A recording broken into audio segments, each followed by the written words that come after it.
Hello students. आज का जो पहला सेल ऑर्गेनेली है वो है वैक्यूल। इसका जो स्ट्रक्चर है ये एक बोरे जैसा सेक जैसा स्ट्रक्चर है जिसके अंदर एक लिक्विड फिल्ड है और इसके चारों तरफ एक सिंगल मेम्ब्रेन है। ये बिग साइज में और ज़्यादा अमाउंट में प्लांट सेल्स में देखने को मिलता है। इसका जो बेसिक फंक्शन है वो है वाटर का, वेस्ट का और न्यूट्रिएंट का टेम्परेरी स्टोरेज करना। सेकंड जो सेल ऑर्गेनेली है वो मैं लेती हूँ प्लास्टिड। प्लास्टिड का अगर मैं क्लासिफिकेशन करूँ या वेराइटीज़ की बात करूँ तो 3 तरह के प्लास्टिड हमें दिखाई देते हैं: क्लोरोप्लास्ट, क्रोमोप्लास्ट और ल्यूकोप्लास्ट। Number 1 chloroplast. इसको हम थोड़ा सा डिटेल में आगे पढ़ेंगे। क्लोरोप्लास्ट ग्रीन कलर का है, इसका नाम क्लोरो मीन्स ये ग्रीन कलर का है। क्रोमोप्लास्ट ये कलर्ड है, किसी भी कलर का हो सकता है, रेड, ऑरेंज, पिंक, किसी भी कलर का, but coloured, so that's why it is called as chromoplast. इसका क्या काम है? ये सिंथेसाइज करता है और स्टोर करके रखता है पिगमेंट को। Third is leucoplast. Leuco means white, तो ये वो प्लास्टिड है जो कि वाइट कलर का है। इसका बेसिक फंक्शन है कि ये फूड को स्टोर करके रखता है, बहुत सारी फॉर्म्स में फूड को स्टोर करके रखता है, प्रोटीन्स की फॉर्म में, लिपिड की फॉर्म में, स्टार्च की फॉर्म में। नीचे ये डायग्राम्स हैं, जैसे फ्लावर्स में हमें कलर दिखाई देते हैं, क्लोरोप्लास्ट के एग्जाम्पल हैं, क्रोमोप्लास्ट के एग्जाम्पल्स हैं, या रेड पेपर हमें दिखाई देती है, ब्रोकली हमें दिखाई देती है, हमें मशरूम्स दिखाई देते हैं। तो मशरूम्स एग्जाम्पल हो गए वाइट कलर के ल्यूकोप्लास्ट के।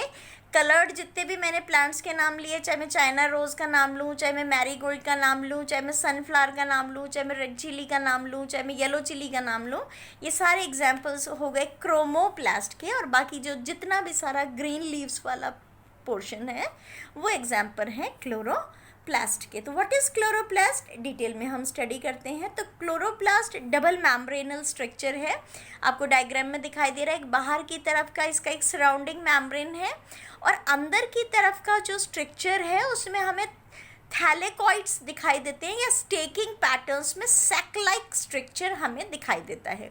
स्टेकिंग पैटर्न में मैं एग्जांपल दे सकती हूँ, जैसे पाइलिंग ऑफ कॉइन्स की मैं बात करती हूँ। आप 10 या 20 कॉइन्स को पाइल करके या एक के ऊपर एक रख के स्टेक करके रख दें तो जो स्ट्रक्चर फॉर्म होगा उसे हम कहते हैं थाइलेकॉइड्स। ऐसा ही स्ट्रक्चर क्लोरोप्लास्ट के अंदर प्रेजेंट है। ये क्लोरोफिल को कंटेन करता है और हमने जैसा बताया बाहर की तरफ एक सिंपल मैम्ब्रेन है क्लोरोप्लास्ट के और अंदर की तरफ एक और मैम्ब्रेन प्रेजेंट है। ग्रीन कलर का है तो इसका बेसिक फंक्शन है फोटोसिंथेसिस। फोटोसिंथेसिस एक बार आपको फिर से याद दिला दूं, हालांकि आपको पता है कि लाइट एनर्जी को ये कन्वर्ट कर देता है केमिकल एनर्जी में, और जो फूड है उसको स्टोर करता है। लाइट एनर्जी की प्रेजेंस में कार्बन डाइऑक्साइड और वाटर मिलकर कार्बोहाइड्रेट का फॉर्मेशन करते हैं और इस रिएक्शन के समय में ऑक्सीजन लिबरेट होती है। ये फंक्शन हमारे प्लांट सेल्स में करते हैं क्लोरोप्लास्ट।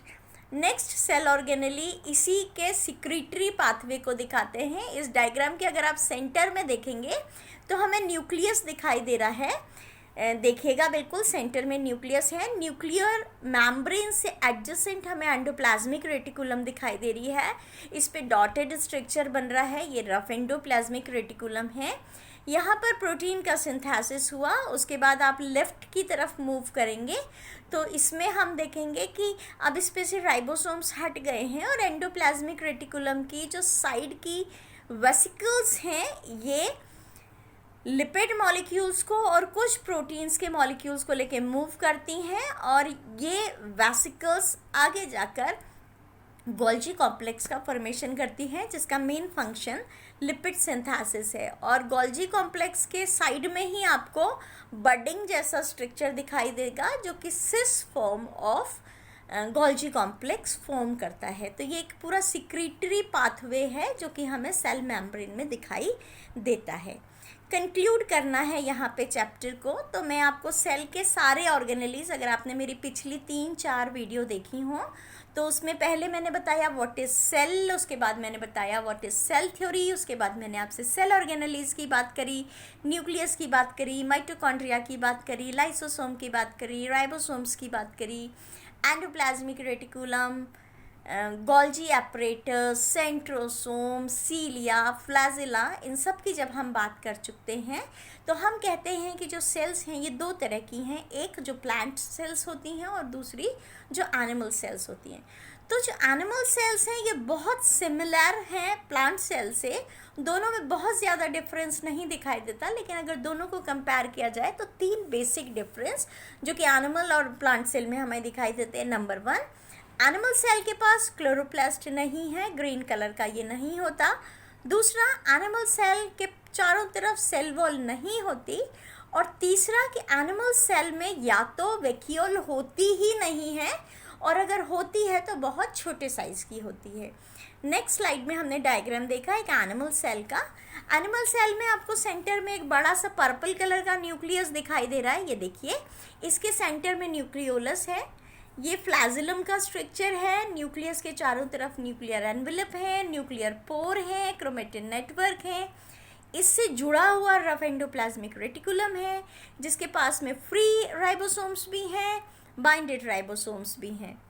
आगे हमें ये माइटोकॉन्ड्रिया दिखाई दे रहे हैं। माइटोकॉन्ड्रिया के पास में हमें गोल्जी कॉम्प्लेक्स दिखाई दे रहा है। गोल्जी एपरेटस के पास में हमें लाइसोसोम है।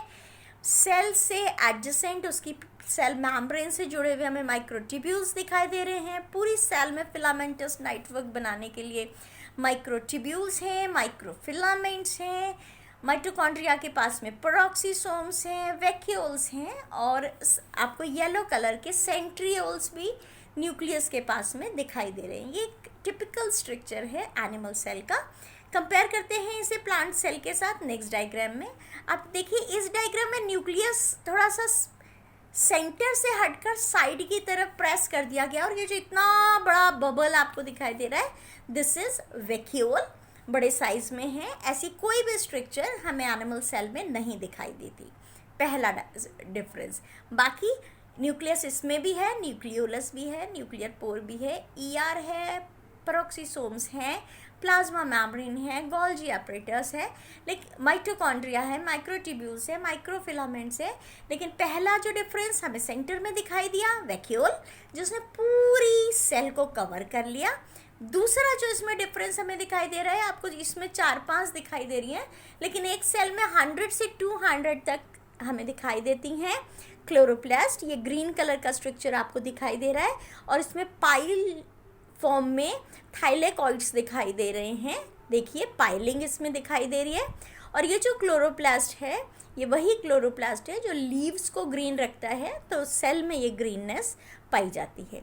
और तीसरा जो बिग डिफरेंस हमें दिखाई दे रहा है, वो इसके कॉर्नर पे आप देखेंगे कि कितनी मजबूत इसमें हमें सेल वॉल दिखाई दे रही है, जो कि सेल को बाहर से प्रोटेक्ट करके रखती है। अगर मैं इसकी यूटिलिटी की बात करूं तो जो प्लांट सेल है वो किसी भी एरिया से कवर्ड नहीं रहती है। प्लांट सेल को हमेशा नेचर से हमेशा लड़ाई लड़ते रहना पड़ता है, तो इस स्ट्रगलिंग के लिए ये स्ट्रक्चर डेवलप हुआ है। लेकिन एनिमल सेल कभी केव में रहती है, कभी घर में रहती है, और उस कंपैरिजन की फॉर्म में हमें सेल वॉल की रिक्वायरमेंट नहीं होती है। Thank you students. अभी मैं आपको सेल बायोलॉजी पढ़ा रही थी, ये इसका लास्ट स्लाइड था। मैंने सारे सेल ऑर्गेनेली आपको बता दिए हैं। इसके बाद हम आगे के चैप्टर्स में सेल के आगे डिस्कस करेंगे, और ये चैप्टर यहीं पर एंड होता है। Thank you.